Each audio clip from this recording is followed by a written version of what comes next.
শিবির, যা শুধু একটি সংগঠন নয়, যা একটি প্রতিষ্ঠান, যা মানুষ গড়ার কারিগরে পরিণত হয়েছে ইতিমধ্যে, যে শিবির হাজারো মানুষ তৈরি করেছে, যে শিবির আজকে মানুষকে পথ চলার পাথেয় হিসেবে মানুষের সামনে নিজেদেরকে ওইভাবে উপস্থাপন করতে চেষ্টা করেছে। এজন্যে অনেক আগে ভারতে যখন মোহামেডান স্পোর্টিং ক্লাব লীগ শিরোপা অর্জন করেছিল, তখন কবি নজরুল একটি কবিতা রচনা করেছিলেন।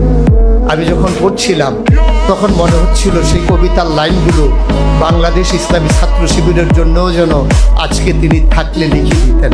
যদি এমন করে বলি, এই বাংলার অবনত শিরে তোমরা পড়ালে তাজ, সুযোগ পাইলে শক্তিতে মোরা অজেয় দেখালে আজ।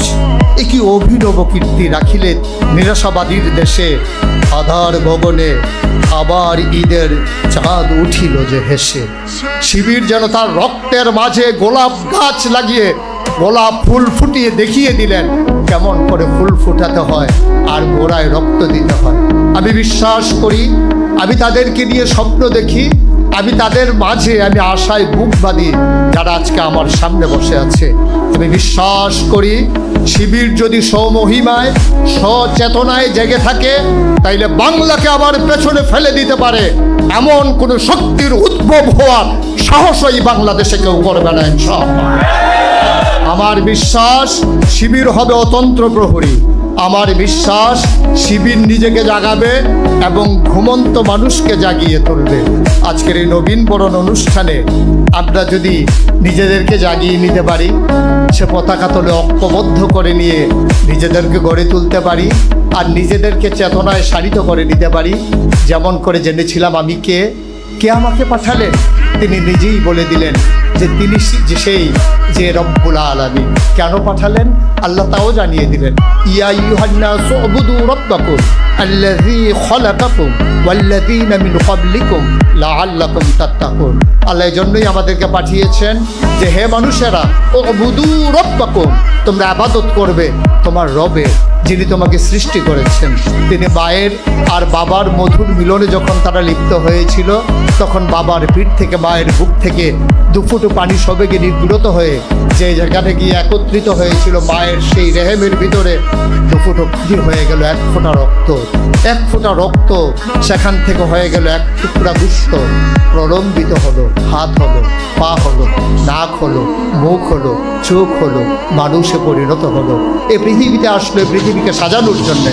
সুতরাং আজকে যারা তোমরা নবীন, আজকে যারা তোমরা এসেছো এই আঙ্গিনায় নিজেদেরকে সাজিয়ে দেওয়ার জন্যে, নিজেদেরকে রাঙিয়ে দেওয়ার জন্যে, নিজেদেরকে রাঙানোর মাধ্যমে, নিজেদেরকে সাজানোর মাধ্যমে মায়ের মুখে হাসি ফোটানোর জন্য।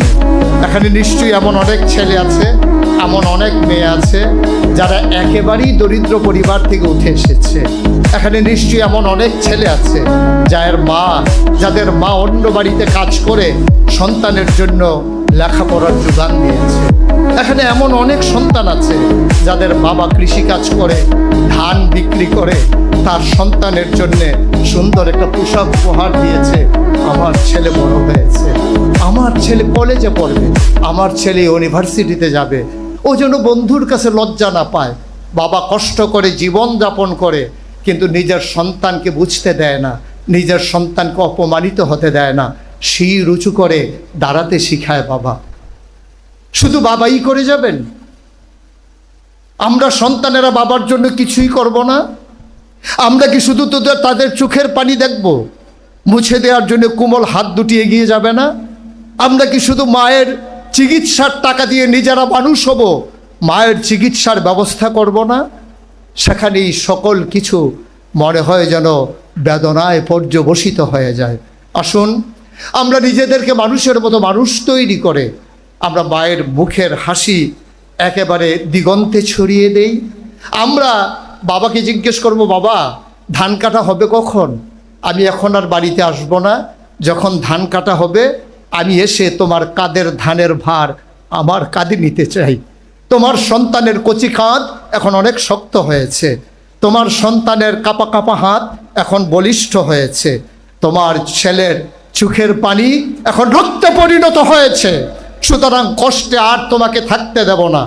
আমি চাই তোমার